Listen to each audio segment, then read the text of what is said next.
Hello dear students, कैसे हैं आप सभी। आशा करती हूँ आप सब ठीक होंगे, स्वस्थ होंगे, अच्छे होंगे। आईसीटी वर्चुअल क्लासरूम देहरादून में आप सभी का स्वागत करती हूँ। मेरा नाम समता है और बच्चों क्लास 10th में आप सभी को आज एक चैप्टर जो है एग्जामिनेशन के तौर पे आपको रिवाइज करवाया जाएगा। हेरिडिटरी अनुवांशिकता वाला चैप्टर, जेनेटिक्स वाला। ये एग्जाम के दृष्टि से बहुत इम्पोर्टेंट है, तो इसमें हम चर्चा कर लेंगे किस तरह से आपका एक रिवीजन भी हो जाएगा और बोर्ड के एग्जाम के हिसाब से आपकी तैयारी भी होती रहनी चाहिए। आप लोगों ने प्रीवियस ईयर का क्वेश्चन पेपर पहले मैंने सॉल्व करवा दिया है। ये चैप्टर रिवाइजन के बाद हम फिर से एक प्रीवियस ईयर का क्वेश्चन पेपर सॉल्व कर लेंगे। चलेंगे स्मार्ट बोर्ड की तरफ देरी ना करते हुए और अपना कंटेंट स्टार्ट करेंगे। बच्चों क्लास 10th में आपका बायो में कुछ चैप्टर्स हैं जिसमें से हेरिडिटरी एंड इवोल्यूशन। तो इवोल्यूशन वाला पार्ट हम नहीं पढ़ेंगे, हेरिडिटरी वाला पार्ट पढ़ लेंगे। हेरिडिटरी का मतलब अनुवांशिकता, एक पीढ़ी से दूसरी पीढ़ी में किस तरह से चीजें आती हैं। इवोल्यूशन का हम रिवीजन नहीं करेंगे क्योंकि वो इतना ज्यादा इम्पोर्टेंट नहीं है, पर हम हेरिडिटरी वाले पार्ट का रिवीजन करेंगे। ठीक है बच्चों, आप सभी को पता है कि हेरिडिटरी का मतलब क्या होता है। हेरिडिटरी का मतलब क्या होता है? अनुवांशिकता, है ना। एक पीढ़ी से दूसरी पीढ़ी तक जो भी लक्षण जाते हैं उसको एकदम पहले साधारण शब्दों में समझेंगे। ये प्रक्रिया क्या है?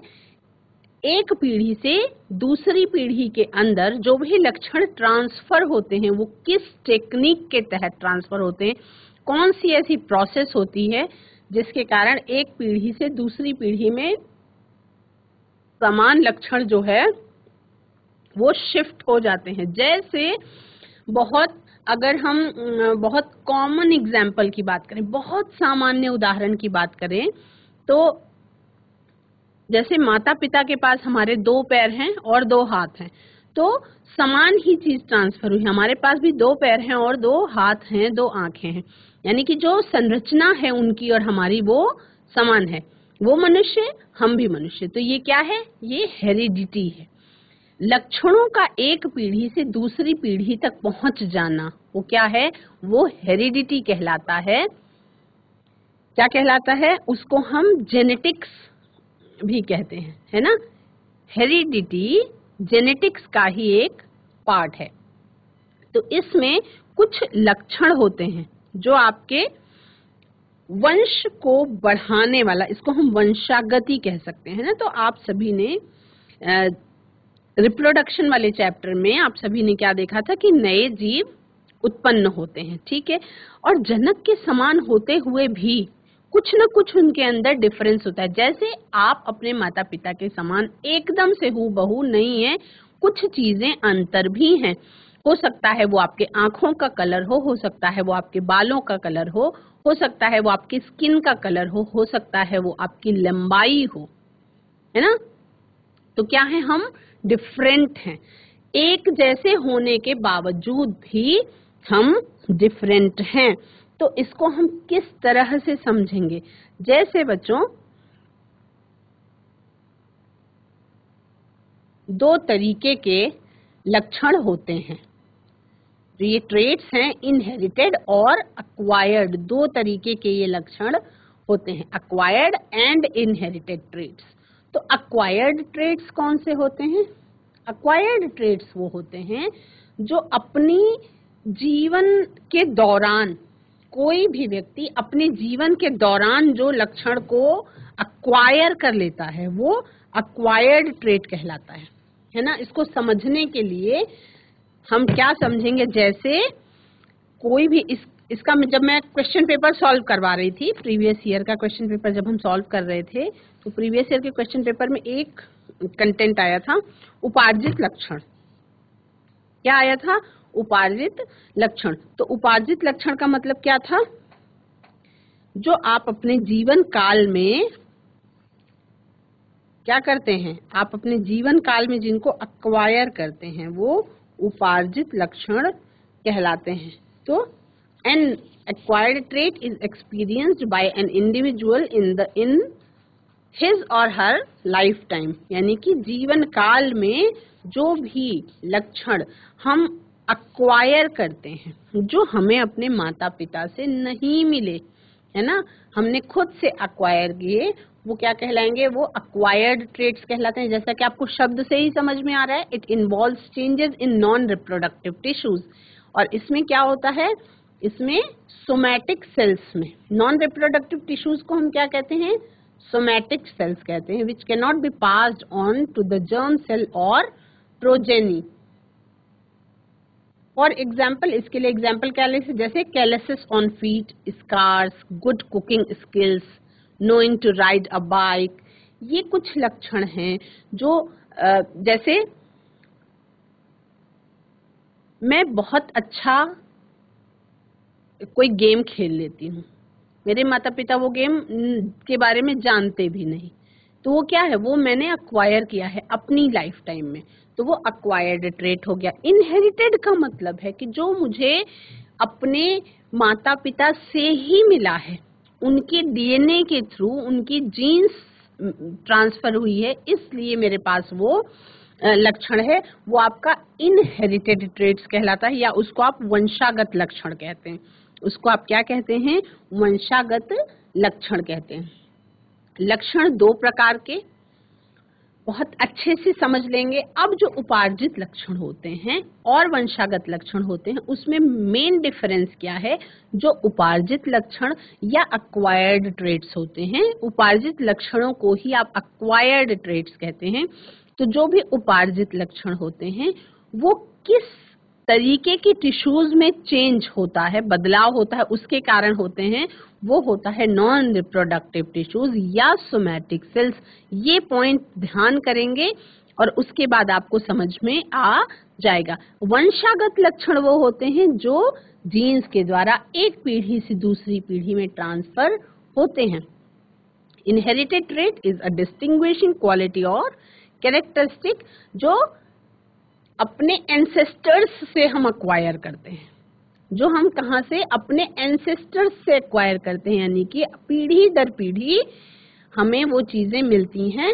हो सकता है कोई ऐसा लक्षण हो जो मेरे पेरेंट्स में ना हो, पर मेरे पेरेंट्स के पेरेंट्स में हो सकता है, या मेरे पेरेंट्स के पेरेंट्स के पेरेंट्स में वो लक्षण हो सकता है, और वो शो हो जाए 3-4 पीढ़ी के बाद किसी बच्चे में। तो इसको हम इनहेरिटेड ट्रेट कहते हैं। These involve changes in the, इसमें क्या इन्वॉल्व होता है, डीएनए में किसी प्रकार का चेंज हो जाता है। अब डीएनए क्या है, इस सब के बारे में आप पहले से ही जानते हैं, ठीक है, क्योंकि कोई भी टॉपिक ऐसा नहीं है जो आपने छोटी क्लासेस में नहीं पढ़ा, आपने ये शब्द हमेशा ही पहले भी सुने हुए हैं। तो अब आपको क्या करना है, केवल उसके बारे में थोड़ा सा और डीप स्टडी करना है। अब जो ये चेंज इन डीएनए हो जाता है, they are transmitted to the progeny. ये क्या होता है, ये अगली पीढ़ी में ट्रांसफर हो जाता है। एग्जाम्पल के तौर पे हम ले सकते हैं हाइट, जैसे लंबाई, आई कलर, आंखों का कलर, है ना, ब्लड टाइप, किस प्रकार का, कौन सा ब्लड ग्रुप है बच्चे में, और बालों का कलर, हेयर कलर कैसा है।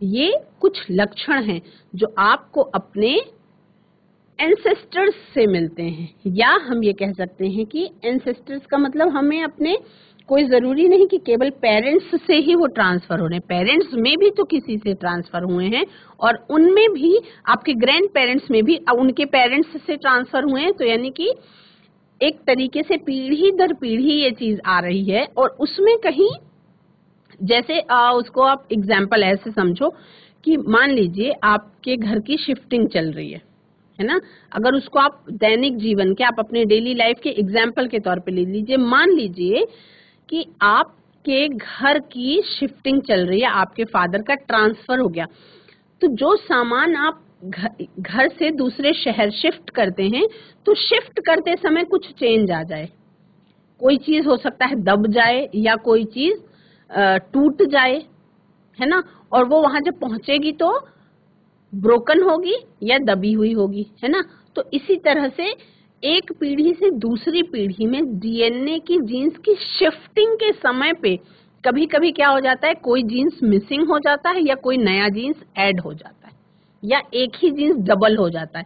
तो ये जो प्रॉब्लम्स होती हैं, या कभी कभी नॉर्मली ही कुछ डिफरेंस आए, तो उसको आप लक्षण कहते हैं। उसमें कुछ न कुछ विभिन्नता आ जाती है, कुछ न कुछ चेंज आ जाता है ना। इसको ध्यान से सुन के अगर समझने की कोशिश करेंगे तो आपको अपने आसपास बहुत सारे एग्जाम्पल्स देखने को मिलेंगे। जैसे मम्मी पापा दोनों की आंखें हैं ब्लैक, मम्मी और पापा दोनों की आंखें हैं ब्लैक कलर की, लेकिन जो बेबी हुआ छोटा, वो छोटे बेबी की आंखें जो थी वो हेजल आईज हो गई, यानी कि आंखों का कलर, उसके आंखों का जो उसके कलर था, आंखों पे जो पुतली होती है उसका कलर जो जनरली सबका ब्लैक होता है या ब्राउन होता है, उसका हेजल आईज हो गई, कुछ ग्रीनिश आईज हो गई, है ना।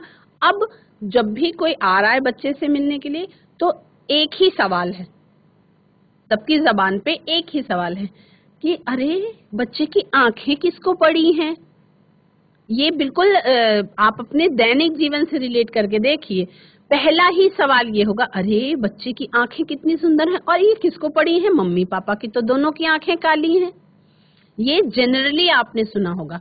कुछ भी बच्चे के अंदर ऐसा डिफरेंस जो दिखाई पड़ रहा हो तो आदमी तुरंत पॉइंट आउट करता है कि अरे मम्मी पापा के तो ऐसे नहीं हैं, तो बच्चे में ये कहाँ से आई। तो कभी क्या निकल के आता है कि अरे इनकी नानी की आंखें ऐसी हैं, कभी क्या निकल के अरे इसकी दादी की आंखें ऐसी हैं, या कभी क्या निकल के आता है अरे इनकी जो परदादी थी ना उनकी आंखें ऐसी, मतलब इसके पापा की जो दादी थी उनकी आंखें ऐसी थी, इसलिए बच्चे की हो गई ऐसी, है ना। और तो कहाँ से आएंगी, हम दोनों की तो काली ही है ना। तो इस तरीके की जो डिस्कशंस आपके दैनिक जीवन में आप सुनने को पाते हैं वो है, वही है आनुवांशिकता, वही है लक्षण। ठीक है, अब इसमें इनहेरिटेंस को आप कैसे समझेंगे। बहुत ज्यादा बातें ना करते हुए हम नॉर्मल चीज समझेंगे। जो इनहेरिटेड ट्रेट्स की बात आई बच्चों, ये आई कुछ लक्षणों की जो वंशागति हुई, उसमें एक वैज्ञानिक थे, उनका नाम था ग्रेगर जॉन मेंडल। उन वैज्ञानिक का क्या नाम था, ग्रेगर जॉन मेंडल। तो ग्रेगर जॉन मेंडल ने कुछ क्या किए, एक्सपेरिमेंट्स किए। ग्रेगर जॉन मेंडल ने क्या किए, कुछ एक्सपेरिमेंट्स किए। Mendel performed various experiments and put fourth the law of inheritance. उन्होंने कुछ आनुवांशिकता के नियम लगाए, लेकिन ये इतने पुराने समय की बात है कि जब उन्होंने आनुवांशिकता के ये नियम लगाए और प्राकृतिक चयन की बात हुई तो वो पूरी दुनिया को उसी समय पे बता नहीं पाए। उन्होंने जो एक्सपेरिमेंट्स किए उसमें बहुत लंबा टाइम लगा, है ना, और वो जो प्रयोग किए उन्होंने बहुत लंबा टाइम लगा, और उसको शो होने में, उसको प्रेजेंट होने में दुनिया के सामने बहुत ज्यादा टाइम लग गया। क्योंकि जब वो एक्सपेरिमेंट कर रहे थे तो ज्यादातर वैज्ञानिक उनकी बातों को मान भी नहीं रहे थे, है ना। तो इसमें क्या हुआ कि variation occur in a population and beneficial variations are selected by nature. अब इसमें जब आपस में जैव विकास की भी बात कर लें तो उसमें क्या होता है कि जो भी पॉपुलेशन, जैसे अब इसमें भी एग्जाम्पल है, प्राकृतिक चयन होता है। प्राकृतिक चयन के आधार पे जो लक्षण है वो दूसरी पीढ़ी में ट्रांसफर होते हैं। जैसे अगर आपको अपना जीवन, जैसे मनुष्य जो हैं, हम इंसान, हम आप सभी को पता है कि हम कपियों से हम लोगों का ग्रोथ हुआ है, और अब हम इस समय इंसान, तो क्या उनके पास पूंछ थी और हमारे पास नहीं है, तो क्या रीजन, ये है प्राकृतिक चयन। इसको बिल्कुल मैं आपको आपके दैनिक जीवन से रिलेटेड क्वेश्चन से रिलेट करूंगी एग्जाम्पल से, ताकि आपको इजीली चीज समझ में आ जाए। जैसे जो बंदर थे, जो कपी थे, उनके पास पूंछ थी, पर क्या हमारे पास है, नहीं है, लेकिन टेल बोन मौजूद है हमारे पास। यानी कि धीरे धीरे धीरे धीरे क्या हुआ, ये बहुत लंबे समय की बात है, ये 1-2 साल, 10 साल, 20 साल, 100 साल की बात नहीं है, ये करोड़ों वर्षों के बीच की बात है कि क्या हुआ, हमें जब जिस अंग की जरूरत नहीं है वो अंग क्या हो गया, वो गायब हो गया, है ना। तो ये क्या हुआ, ये हुआ आपका प्राकृतिक चयन, यानी कि नेचर सिलेक्शन जो होता है उसके आधार पे, मतलब जो फायदे की चीज थी वो आगे बढ़ती चली गई। जैसे आंखों का होना जरूरी है, तो करोड़ों वर्षों बाद भी कपियों के पास आंख थी, हमारे पास भी आंख है, पर वो उनके पास हाथ और पैर अलग अलग नहीं थे। लेकिन क्या हुआ, धीरे धीरे धीरे धीरे जब विकास हुआ तो वो 4 पैरों पे चलते थे और हमारे पास 2 हाथ हो गए सारे काम करने के लिए, और 2 पैरों से हम चल सकते हैं। तो ये है प्राकृतिक चयन। अच्छे से अगर समझने की कोशिश करेंगे तो आपको समझ में आ जाएगा। अब मेंडल ने जो एक्सपेरिमेंट्स किए उसमें उन्होंने आनुवांशिकता के कुछ नियम दिए। आपका लॉ ऑफ इनहेरिटेंस, और ये किस चीज के बारे में बताता है, इनहेरिटेड और अक्वायर्ड ट्रेड्स के बारे में बताता है। उस टाइम पे उसके बारे में कोई नॉलेज बिल्कुल भी नहीं थी, है ना। तो जब एक्सपेरिमेंट हुए तब ये चीजें समझ में आई। तो अब हम क्या समझ सकते हैं कि किसी भी परिवार का, the individuals of a family, अब उसमें ऑफ स्प्रिंग्स और पेरेंट्स, मेरे माता पिता और मैं, यानी कि माता पिता और बच्चे, have more similarity in comparison to others। क्यों हम कहते हैं कि चेहरे से ही पता चल रहा है कि तुम दोनों भाई बहन हो?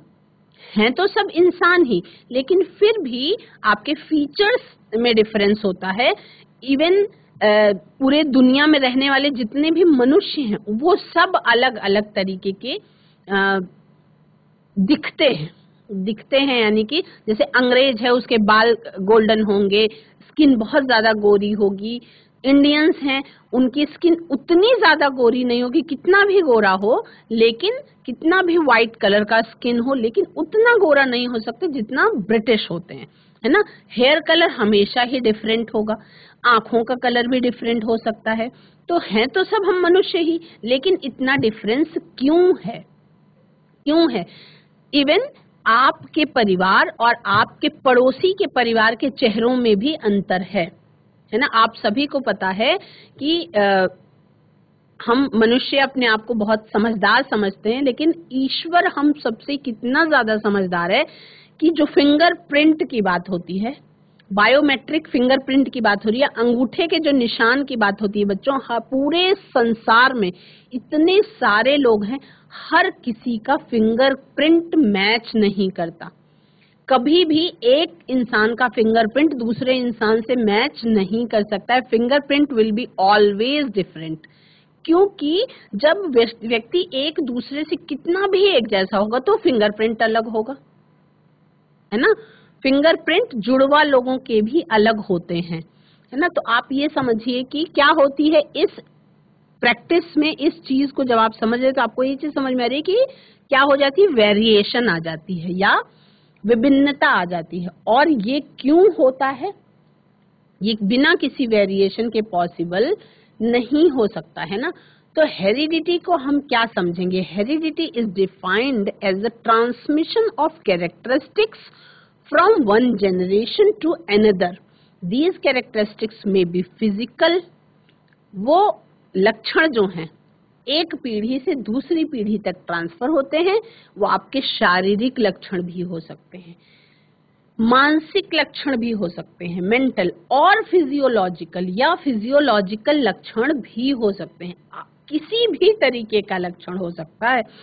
हो सकता है कि कोई एक बच्चा अपने माता पिता के अनुरूप बिल्कुल वैसा ही सोचता हो, इवन सोचने का तरीका मतलब अगर कोई क्वेश्चन का आंसर उसके पिताजी जैसा दे रहे हैं, उसको बिना बताए अगर पूछा जाए तो सेम वही आंसर वो बच्चा भी देगा। उसके सोचने का तरीका भी सेम हो सकता है या बिल्कुल डिफरेंट हो सकता है ना।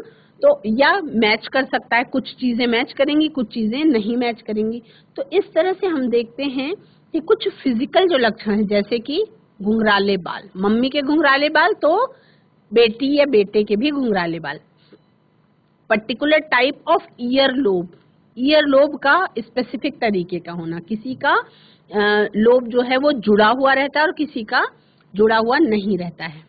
और हेयर ऑन ईयर्स, कितने छोटे छोटे लक्षण, कानों पर किसी किसी के बाल होते हैं और किसी किसी के कानों पे बाल, कान के ऊपर की साइड में बाल नहीं होते हैं। तो ये क्या है? ये कुछ पर्टिकुलर लक्षण हैं जो आप कॉमनली देख सकते हैं, जो कॉमनली आप देख सकते हैं। अब इसमें मेंडल ने बहुत बड़ा काम किया। उन्होंने लक्षण कैसे पेरेंट्स से प्रोजेनी तक जाते हैं, तो मेंडल के काम के बारे में समझ लेंगे तो आपका आनुवंशिकता का नियम जो है वो दोबारा से अच्छे से रिवाइज हो जाएगा। ग्रेगर जॉन मेंडल वैज्ञानिक थे। ये नाम इसलिए बता रही हूँ क्योंकि आपका बहुविकल्पीय प्रश्न में भी पूछा जा सकता है ना, कि आनुवंशिकता का नियम कौन से वैज्ञानिक ने दिया था, तो उसमें आपको टिक करना है ग्रेगर जॉन मेंडल। उन्होंने सबसे पहले इसके बारे में स्टडी की थी कि लक्षण जो है वो पेरेंट्स से ऑफ स्प्रिंग्स में ट्रांसफर होते हैं। उन्होंने क्या बताया, उन्होंने प्रपोज किया कि जो हेरिडिटी है, जो आनुवंशिकता है, वो कुछ कारक हैं जिसके जो कंट्रोल करते हैं उस आनुवंशिकता को, है ना। और उसको आप आज के समय में, ये बहुत पुराने समय की बात है, आज के समय में उसको आप सेगमेंट्स ऑफ क्रोमोसोम्स या जीन्स के नाम से जानते हैं। पर उस टाइम में ग्रेगर जॉन मेंडल को जीन्स शब्द के बारे में या उसके काम के बारे में कुछ भी पता नहीं था, है ना। मेंडल ने कुछ बहुत सारे प्रयोग किए, बहुत लंबे समय तक किए, और उन्होंने सिलेक्शन किया गार्डन पी का, मटर का सिलेक्शन किया जिसका वैज्ञानिक नाम है पाइसम सेटाइमम। और उन्होंने अलग अलग विजिबल कॉन्ट्रास्टिंग कैरेक्टर्स को चुना, बहुत लंबे समय तक एक्सपेरिमेंट किया। उन्होंने 7 कॉन्ट्रास्टिंग पेयर्स ऑफ कैरेक्टर्स और traits in a garden pea, उन्होंने 7 लक्षणों के जोड़ों का चुनाव किया, है ना, जिसमें क्या क्या था आपका, राउंड या रिंकल्ड सीड, किसी भी मटर में जो मटर के दाने होंगे वो गोल होंगे या झुर्रीदार होंगे, पौधे लंबे होंगे या छोटे होंगे। तो ये एक एक जोड़ा हो गया लक्षण का, ठीक है। एक इसमें से प्रभावी होगा और दूसरा अप्रभावी होगा। देखो, एक लक्षण कि बीज कैसे होंगे, गोल या झुर्रीदार। दूसरा लक्षण क्या होगा, पौधा लंबा होगा या छोटा होगा। तीसरा, जो फलियों का कलर होगा वो हरा होगा या पीला होगा, ग्रीन या येलो पॉड होगा। उसके बाद पॉड कलर की बात होगी। फिर फ्लावर, मटर का जो पौधा होगा उसका जो फ्लावर है वो पर्पल कलर का होगा या व्हाइट कलर का होगा। आप सभी ने अगर मटर का खेत देखा होगा तो उसमें जो फूल होते हैं, फूल हमेशा आपको डिफरेंट कलर, डिफरेंट का मतलब पर्पल या व्हाइट भी दिखाई पड़ सकते हैं। निकलती तो मटर ही है ना, लेकिन फूल हो सकता है पर्पल कलर के हों या हो सकता है वो फूल सफेद रंग के दिखाई पड़ते हैं। दोनों कलर के फूल उसमें पाए जाते हैं। तो फ्लावर का कलर, उन्होंने ही फ्लावर का कलर ये सिलेक्शन किया इस वाले लक्षण का। उसके बाद उन्होंने ये लक्षण का सिलेक्शन किया कि एक्सियल या टर्मिनल फ्लावर, फ्लावर जो था वो एक्सियल पोजीशन पे है या टर्मिनल पोजीशन पे है। सीड कलर, उन्होंने दानों के रंग की भी बात करी कि दाने हरे थे या पीले, है ना। तो 7 ऐसे लक्षणों का उन्होंने चुनाव किया और उसके जोड़े कॉन्ट्रास्टिंग। एक और, जो मटर की पकी हुई फली थी वो फूली हुई थी या चिपटी थी। आपने कई बार देखा होगा कि बहुत सारी मटर ऐसी है कि जिसके अंदर बहुत सारे दाने, फुल इन्फ्लेटेड एकदम, और कई बार क्या, मटर की फली तो है पर अंदर दाने बहुत छोटे छोटे नहीं है, उसको नहीं मानते हम कि उसके बहुत छोटे छोटे दाने होंगे या इन्फ्लेटेड नहीं होंगे, ढंग से उसके अंदर बीज भी नहीं होंगे।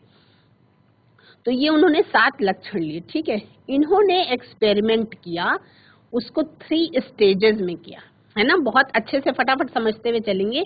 मेंडल ने परफॉर्म किया एक्सपेरिमेंट्स इन 3 स्टेजेस। 3 स्टेजेस में उन्होंने एक्सपेरिमेंट्स को परफॉर्म किया, अपना प्रयोग किया। मेंडल्स का एक्सपेरिमेंट क्या कहता है, उन्होंने सिलेक्शन किया ट्रू ब्रीडिंग पेरेंट्स का। पेरेंट्स मतलब मटर के पौधे, है ना। उन्होंने मटर के पौधे पर ही किया था एक्सपेरिमेंट। तो उन्होंने F1 प्लांट्स मिला उनको, ठीक है। अब F1 प्लांट्स का उन्होंने सेल्फ पॉलिनेशन कराया, यानी F1 जेनरेशन के जो प्लांट्स थे उससे उन्होंने आपस में ही ब्रीड कराया। F2 जेनरेशन निकली और उसके बाद, यानी कि सोचो मटर के पौधे का चुनाव उन्होंने क्यों किया होगा, क्योंकि उसकी जो फसल का समय होता है वो अगर मान लीजिए वो आम पर कोई एक्सपेरिमेंट करना चाहते तो कितने सालों तक वेट करते, वो तो उतने में तो उनका जिंदगी खत्म हो जाती। तो उन्होंने ऐसे किसी फसल का चुनाव किया जो 1-2 साल में ही कई बार फसलें दे, है ना। तो इसीलिए उन्होंने मटर के पौधे का सिलेक्शन कर लिया। कैसे किया उन्होंने सिलेक्शन किया, सिलेक्शन ऑफ पेरेंट्स पे उन्होंने ध्यान दिया। क्या Mendel selected true breeding P plants with contrasting characteristics for his experiment. उन्होंने मटर के पौधे का चुनाव कर लिया जिसमें कुछ प्रभावी लक्षण दिखाई पड़ रहे थे अपने प्रयोग के लिए। ट्रू ब्रीडिंग प्लांट होते क्या हैं? ट्रू ब्रीडिंग प्लांट होते हैं वैसे पौधे जिसके सेम कैरेक्टरिस्टिक फीचर्स जो है वो स्वपरागण वाली प्रक्रिया के द्वारा ले लिए जाएं, अलग अलग फीचर्स जिसमें ना हो।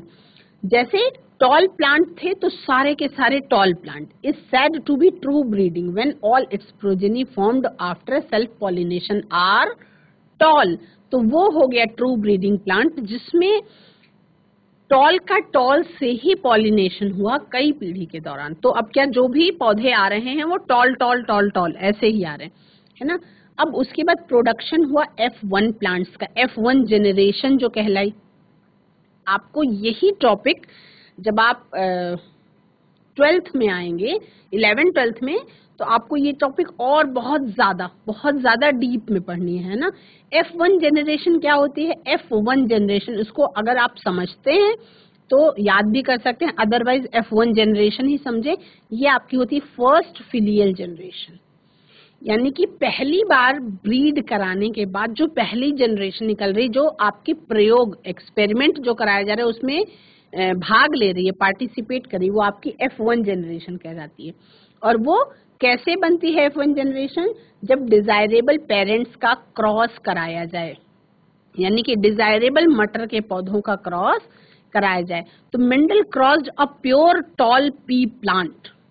प्योर टॉल पी प्लांट का मतलब है कि ऐसा पी प्लांट जिसके जो पिछली पीढ़ी में जो क्रॉस कराया गया उसमें भी दोनों के दोनों टॉल ही थे, है ना। वो आपका प्योर टॉल पी प्लांट हुआ। और उसका किसके साथ कराया गया? ऐसे पौधे के साथ जो पिछली पीढ़ी में भी ड्वार्फ था, यानी कि एक लंबा पौधा और एक बौना पौधा, उसका उन्होंने जब क्रॉस कराया तो क्या देखा कि सारे के सारे पौधे जो नई जनरेशन हुई उसमें सारे के सारे पौधे कैसे थे? लंबे थे, है ना। सारे के सारे पौधे कैसे थे? लंबे थे। अब क्या रिजल्ट निकला? Mendel found that on self pollination of F1 plants the progenies obtained in F2 generation were not all tall plants। अब एक पीढ़ी में सबके सब लंबे निकले, लेकिन जो उसके बाद अगली पीढ़ी आई जो बौना पौधा था वो पहली पीढ़ी में अपने लक्षण नहीं शो कर पाया। उसको बिल्कुल साधारण शब्दों में समझेंगे, जो बौना वाला पौधा था प्योर टॉल पौधे का प्योर बौने पौधे के साथ क्रॉस कराया गया। जो पहली पीढ़ी आई उसमें सबके सब टॉल आ गए, यानी कि बौना पौधे का जो लक्षण था वो छिप गया। क्रॉस तो बौने से कराया गया था लेकिन बौने पौधे का लक्षण गया छिप। तो फिर अगली पीढ़ी में उन्हीं जो F1 जनरेशन के पौधे थे उन्हीं टॉल का जब आपस में फिर से क्रॉस कराया गया तो नेक्स्ट पीढ़ी जो आई उसमें जो रेशियो था, पौधों की लंबाई का जो रेशियो था वो क्या हुआ? वो चेंज हो गया। अब उसमें 1/4 जो है वो F2 जनरेशन में जो प्लांट्स थे वो बौने आ गए, है ना। यानी कि लक्षण जो है वो बदल चुके थे, उसका रेशियो चेंज हो चुका था। तो उन्होंने किस तरह से शॉर्ट टेंट, अब देखिए इसमें आज के सेशन में आप ये देख लेते हैं कि डोमिनेंट ट्रेट और रेसेसिव ट्रेट किसको कहते हैं, प्रभावी लक्षण और अप्रभावी लक्षण क्या कहलाते हैं। तो जब इस तरीके से प्रयोग किया मेंडल ने, तो मेंडल ने F1 टॉल प्लांट्स को they were carrying both short and tall height traits. उन्होंने जैसे एक लक्षण हुआ लंबाई। अब लंबाई में दो तरीके की लंबाई हो गई, एक लंबी लंबाई और एक छोटी लंबाई, है ना। तो उन्होंने दो लक्षणों पर प्रयोग किया, है ना। तो उसमें से एक लक्षण डोमिनेंट ट्रेट वो होता है, प्रभावी लक्षण होता है, इट इज अ ट्रेट और लक्षण which is able to express itself over another contrasting trait. यानी कि जब दो लक्षणों की बात हुई तो एक लक्षण के ऊपर दूसरे लक्षण हावी हो गया, हाँ, एकदम साधारण शब्दों में समझेंगे, एक लक्षण दूसरे लक्षण पे हावी हो गया, तो जो हावी हो गया वो कहलाया डोमिनेंट।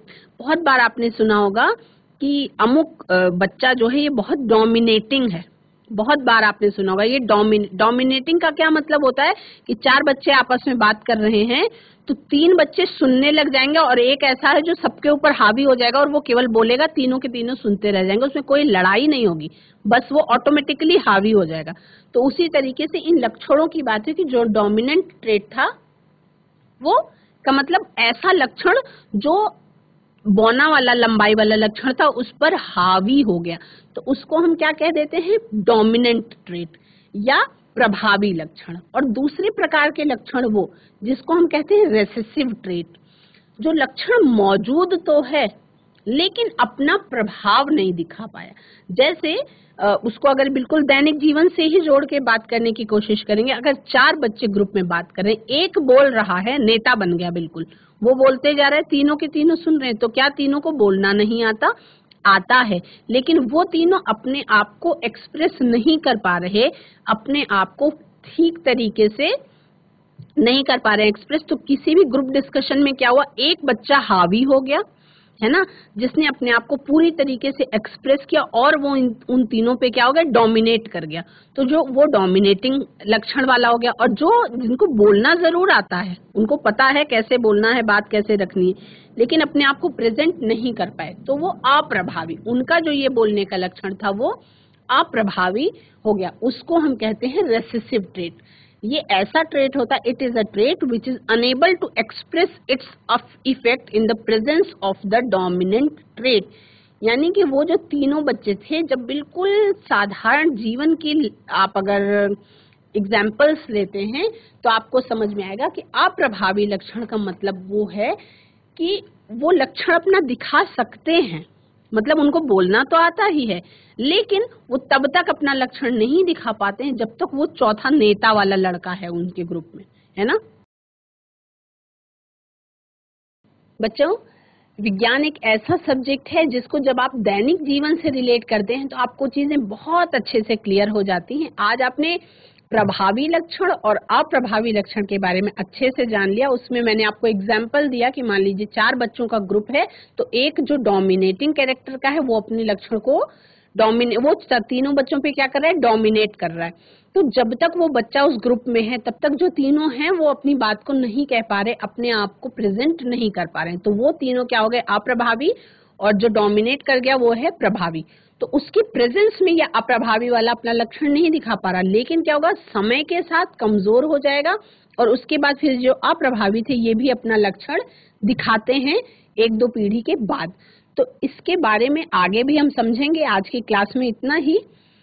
आपने मेंडल के एक्सपेरिमेंट के बारे में जाना, प्रभावी अप्रभावी लक्षणों के बारे में जाना, उपार्जित और अनुवांशिक आपका जो वंशागत लक्षण है उनके बारे में जाना। और आज की क्लास में इतना ही। ये रिवीजन के बाद अगले सेशन में हम थोड़ा सा और मेंडल्स लॉ का रिवीजन करेंगे। That's all for today. Have a nice day, take care.